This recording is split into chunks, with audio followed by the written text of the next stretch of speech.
Bonsoir la famille, bonsoir chers compatriotes. Avant une émission beaucoup plus élaborée, je me vois dans l'obligation de faire cette vidéo à chaud pour alerter l'opinion et surtout tirer la sonnette d'alarme après ce qui vient de se passer aujourd'hui à Nairobi au Kenya.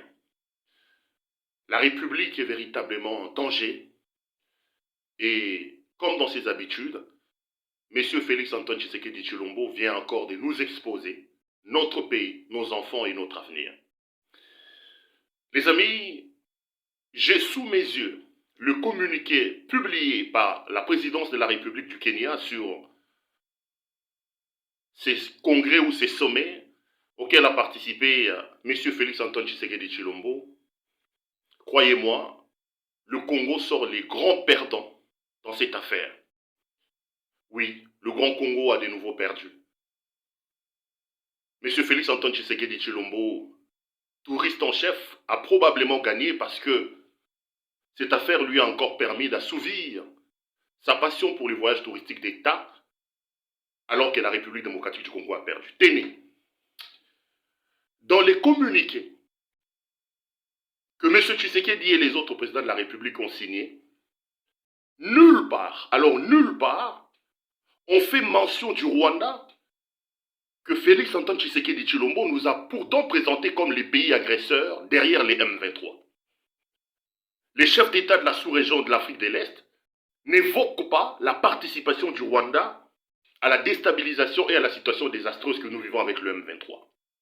Deuxième élément, nulle part dans ces communiqués, j'ai vu les chefs d'État condamner le M23, que M. Tshisekedi a pourtant présenté comme étant un mouvement terroriste. Les chefs d'État n'ont même pas appelé le M23 mouvement terroriste. Ils ont pris soin d'appeler le M23 à quitter les zones qu'ils contrôlent.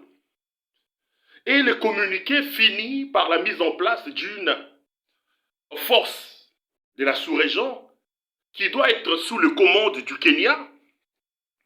Mais nulle part dans ces communiqués, on note l'objection ou plutôt la décision de la République démocratique du Congo de ne pas voir le Rwanda participer à cette force-là. Alors que ces laudateurs nous disaient tout le temps, le Rwanda ne doit pas participer à la force. Les communiqués qu'on a rendus publics ne mentionnent nulle part que le Congo a fait objection de la participation du Rwanda à cette force. Ça veut dire qu'à l'État, le Rwanda fera partie des forces de la sous-région qui vont intervenir en République démocratique du Congo. Les amis, posez la question au président Félix Antoine Tshisekedi Tshilombo. Sa diplomatie dansante, la diplomatie à l'Angeleka, a encore aujourd'hui montré ses limites. Comment est-ce que le Rwanda, que Tshisekedi a présenté comme le problème, peut-il se retrouver sur la table des négociations et apposer sa signature comme solution? Quelle est cette magie que Tshisekedi a fait pour passer le Rwanda de l'image de l'agresseur pour que le Rwanda devienne aujourd'hui la solution et appose sa signature? Comment M. Tshisekedi n'a-t-il pas réussi à insérer le M23 comme mouvement terroriste dans ses communiqués? En clair, ce sommet a véritablement accouché d'une véritable souris. Et c'est à cause du président Félix Antoine Tshisekedi Tshilombo. Les amis, cette mascarade, ce congrès qui vient de se passer au Kenya n'apportera rien à la République démocratique du Congo, croyez-moi. Le Congo n'a rien gagné dans ces sommets-là, absolument rien. Pas de condamnation contre le Rwanda que nous avons pourtant désigné comme pays agresseur, pas de condamnation contre le M23 que nous avons plutôt qualifié de mouvement terroriste. Et aujourd'hui, on va nous imposer à recevoir une force de la sous-région avec la participation du Rwanda que Tshisekedi a pourtant présenté comme la source du problème. J'ai des larmes aux yeux et je suis en colère. Je me rends compte d'une chose, les amis. L'ennemi, nous le cherchons ailleurs alors que nous l'avons avec nous. L'ennemi du Congo actuellement s'appelle Félix Antoine Tshisekedi Tshilombo.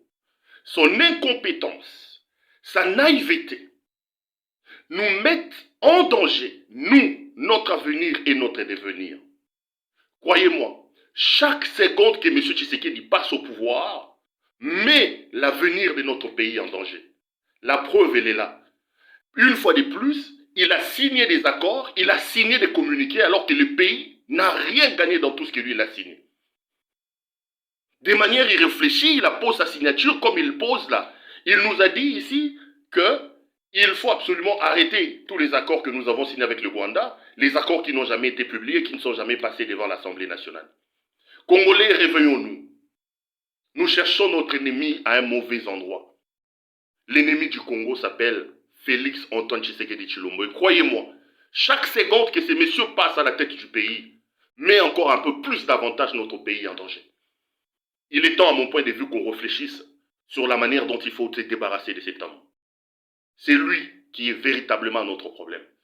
Sa diplomatie à l'Angeleka, la diplomatie dansante, son incompétence et sa naïveté nous amènent en grande vitesse vers l'abîme. Le Congo mérite mieux